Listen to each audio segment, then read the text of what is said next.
Les équations exponentielles de bases différentes. De quoi il s'agit? Alors, on a vu dans une vidéo avant, donc le lien, je te laisse dans le premier commentaire, que on peut résoudre facilement des équations de ce type-là, c'est-à-dire quand on a un x dans l'exposant. On a dit si on a la même base, il suffit d'égaliser les exposants. Non, ça c'est facile. Euh, on a vu aussi que des fois, on ne nous donne pas directement la même base, mais il suffit de faire deux, trois étapes pour rendre l'équation avec la même base. Par exemple, ici 25, on peut l'écrire 5 au carré, et après, on peut égaliser les deux exposants. D'accord? Comme le premier cas. Ça, c'est facile. Maintenant, ce qu'on va voir dans cette vidéo, c'est ce type d'équation, en fait. Quand on n'a pas la même base. Donc ici, on a 5 puissance x égale à 8. 8, on ne peut pas l'écrire comme ça facilement, 5 puissance quelque chose. Donc là, on a besoin d'une fonction qui s'appelle logarithme. Qu'est-ce qu'elle fait cette fonction? En fait, cette fonction, elle nous libère notre x. D'accord? Elle permet de calculer le x directement. Et ça se lit logarithme de 8 à base de 5. Donc, comme 5, c'est la base de notre puissance où elle était le x, donc on l'écrit dans la base du logarithme. Et bien sûr, on fait le logarithme pour le nombre de droite. C'est-à-dire, ça se lit, je répète, logarithme de 8 à base de 5. Et ça, tu peux le mettre directement dans la calculatrice.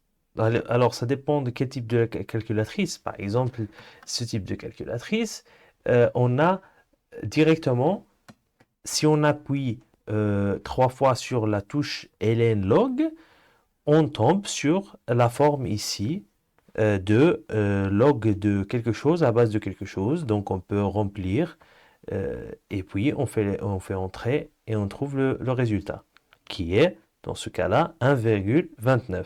Alors, mais certaines calculatrices, et les anciennes surtout, il n'y a pas vraiment directement sur la calculatrice log de quelque chose à base de quelque chose. Il n'y a que le logarithme tout seul. D'accord?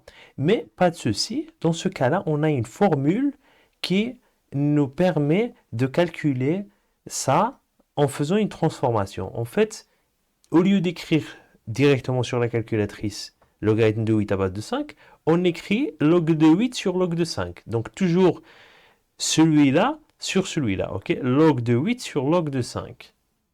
Donc, essaye-le, fais pause à la vidéo, prends ta calculatrice et fais le calcul. Tu verras, ça donnera 1,29. D'accord? Et bien sûr, on est en train de résoudre des équations. Il ne faut pas oublier à la fin d'écrire le S. Donc, S égale ici à 1,29. Maintenant, pour généraliser, si on a a puissance x égale à y, c'est-à-dire si on a une puissance avec notre x et de l'autre côté un nombre, notre x, elle est égale à quoi? Est égale à logarithme de celui de droite à base de la base où elle était le x, non? Logarithme de y à base de a. Donc, bien sûr, et on a vu que si on n'a pas cette touche dans la calculatrice, on peut écrire ça comme logarithme de y sur logarithme de a. Pour appliquer maintenant la formule dans l'autre chemin, regardons l'équation suivante. Alors ici, on nous demande de trouver le x. Dans l'équation, logarithme de x à base de 3 égale à 2. Ça veut dire notre x ici, il n'est pas emprisonné dans une puissance, mais il est à l'intérieur du logarithme. Donc pour le sortir du logarithme, il faut qu'on fasse le chemin inverse dans notre formule. Ça veut dire que ça va être 3, notre x, ça va être 3 à la puissance 2, à la puissance qui est à droite. Donc tu ne peux pas te tromper vraiment. Si tu te rappelles juste de la phrase, comment ça se lit ça? Parce que logarithme de x à base de 3 égale à 2. Du coup, le x, c'est égal à 3, qui est dans la base, puissance 2, puissance qui est à droite. Voilà. Donc ici, x égale à 3 puissance 2, qui est égal à 9, et tu crées le s, bien sûr. Ça, maintenant, tu sais faire. Maintenant, regardons un autre exemple pour s'entraîner encore plus. Donc, on a dit, pour libérer le x du logarithme, on va faire quoi? La base, qui est 4, donc x égale à 4, à la puissance, ce qui est à droite, puissance moins 7. Ok? Ça, si tu écris, bien sûr, dans la calculatrice, elle te donne la réponse si tu écris s égale. Ok? Ça dépend de ce qui est demandé. Si c'est des chiffres à virgule, bien sûr, tu arrondis à ce qui est demandé dans l'exercice. Maintenant, si on te donne une équation comme ça, on te dit logarithme de x égale à 12. Ici, il n'y a pas d'indice dans la base, non? Logarithme de x à base de quoi? En fait, quand logarithme, il n'y a pas écrit ici en bas la base, en fait, la base, c'est 10. D'accord? Il faut savoir que logarithme tout seul, quand il n'y a rien écrit, la base, c'est 10. Et tu vas te dire, mais pourquoi? En fait, le logarithme à base de 10, il est très utilisé, notamment dans plusieurs domaines, par exemple dans la chimie, etc.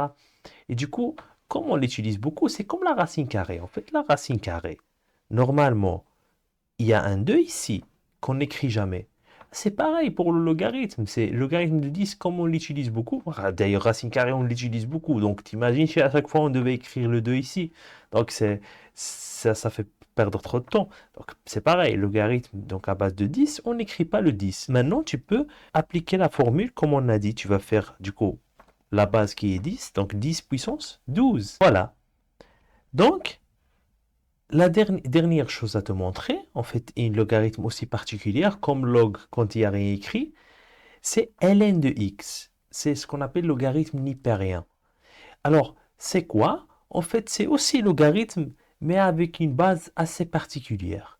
C'est un nombre assez particulier, un peu bizarre, comme le nombre pi. C'est un nombre dont le développement décimal est infini et pas périodique. Ici, ce que tu dois savoir aussi pour ln, c'est que logarithme à base de e, le nombre de l'air. E, c'est le nombre de l'air. Et tu l'as sur la calculatrice, d'accord? C'est comme le pi, tu as le e écrit sur ta calculatrice. Donc, logarithme de x à base de e, et du coup, on peut écrire e puissance 6, n'est-ce pas?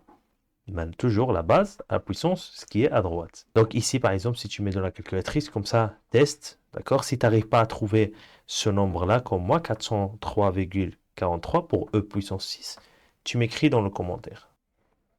Maintenant, on revient aux équations avec les exposants. Donc si on a 11 puissance x égale à moins 2, donc on a vu là que dans ce type d'équation, pour libérer le x de la puissance, on doit faire logarithme maintenant. Donc on a une puissance, on passe à logarithme. Si on a logarithme, on passe à une puissance. On va faire logarithme de moins 2, toujours la base de notre puissance c'est 11, du coup, ça sera la base du logarithme. Mais si tu mets ça dans la calculatrice, elle va te dire math erreur. Pourquoi?